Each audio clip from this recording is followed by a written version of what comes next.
In Jesus' name.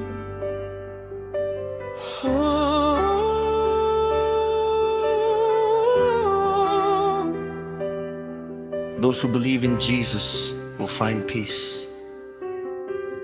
Ang mabuting balita ng Panginoon, ayon kay San Mateo noong panahong iyon, sinabi ni Jesus sa kanyang mga alagad, "Ako'y nagsusugo sa inyo, na parang mga tupa sa gitna ng mga lobo, o kung gayon, maging matalino kayo na tulad ng mga ahas, ngunit simple na tulad ng mga kalapati.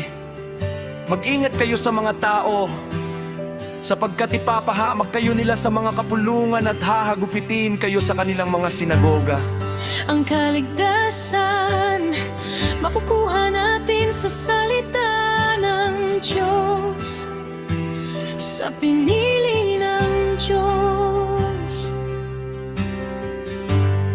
sa mga taong isinisiwalat ang katotohanan sa salita ng Diyos. Ang pagbabago ay ang pagtanggap sa kanyang kautusan, sa utos ni Jesus. Matalinghaga ang salita, ngunit kung nasa puso mo pagmamahal at pagpapatawad sa kapwa at handa kang itakwil ang gawa ng demonyo, mananaig sa ating mundo at mananatili sa puso at isipan ng kapayapaan.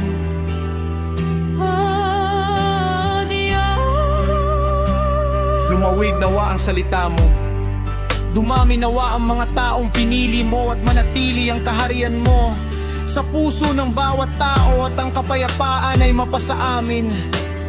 O dakilang Diyos, makapangyarihang Diyos, sa ngalan mo Jesus.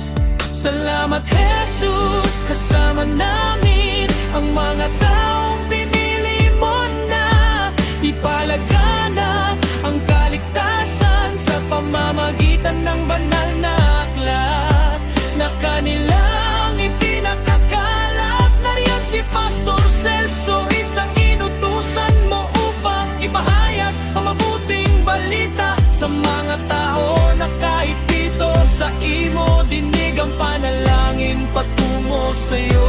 Si Pastor Aljun na di nagsasawa na magbahagi ng katotohanan, ng kadakilaan at ng pangako mo, Panginoon, na mapasama kami sa buhay na walang hanggan. Salamat sa Diyos, Jesus. Kagapay si Brother Errol at Sister Rose na nagmamahal kasama ka, Jesus, sa pamilya ng Tago.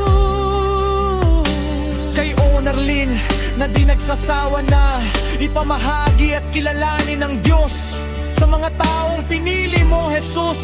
Kay Sister Cel kasama sa pakikinig ng gagandang balita mo, O Diyos. Kay Sister Loves na ikaw, Diyos, ang labs at ang mahal kailanman. Kay Sister ayaw ko na, siya po ay ayaw na mawalay sa'yo, Jesus. Sapagkat ang salita mo ay makapangyarihan. Kay Sister Jetski, Lord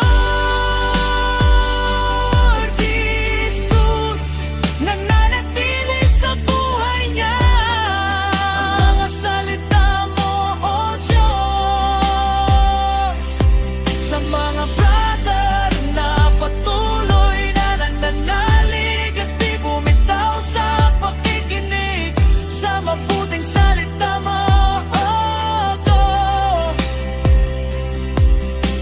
Todo Remon, na kahit anong hirap sa hamon ng buhay na natili ang katatagan. Kay Brother Christopher, O Kristo Jesus, sa katakilaan at kabutihan mo ang nananaig. Si Brother Welzy, di padadaig sa kasamaan at ang maling gawa, di makakasalisi, O Diyos. At si Brother Dong, kahit saan pa humantong, ikaw, Panginoon Diyos, ang tagapagtanggol. At si Sister Madeline, sa'yo ay kailan may laging tapat maglingkod at hindi mapapagod. Kay Sister Rilche, isa sa nananalig upang mapasama sa kaligtasan kaligtasan at buhay na walang hanggan. Si Sister Joanna na Hinhindig mamiw ang banal na salita at pag-ibig mo sa puso at isipan. at ako kasama ng asawa kong si Shein. Takot na mahiwalay at mawalay at ang nais namin Panginoon masunod. Ako pakooban mo. Sinasabi ng Diyos ang sumusunod sa kanyang bugtong anak na si Jesus. 1:3 sa Biblia ay nagsasabing isinugo ng Diyos ang kanyang anak, hindi upang hatulan ng sanlibutan, kundi upang iligtas ito. Ang mga turo at buhay ni Jesus kasama ang kanyang sakripisyo ay ang paraan ng Diyos para sa pagliligtas na nagbibigay ng katotohanan, pag-asa at buhay na walang hanggan.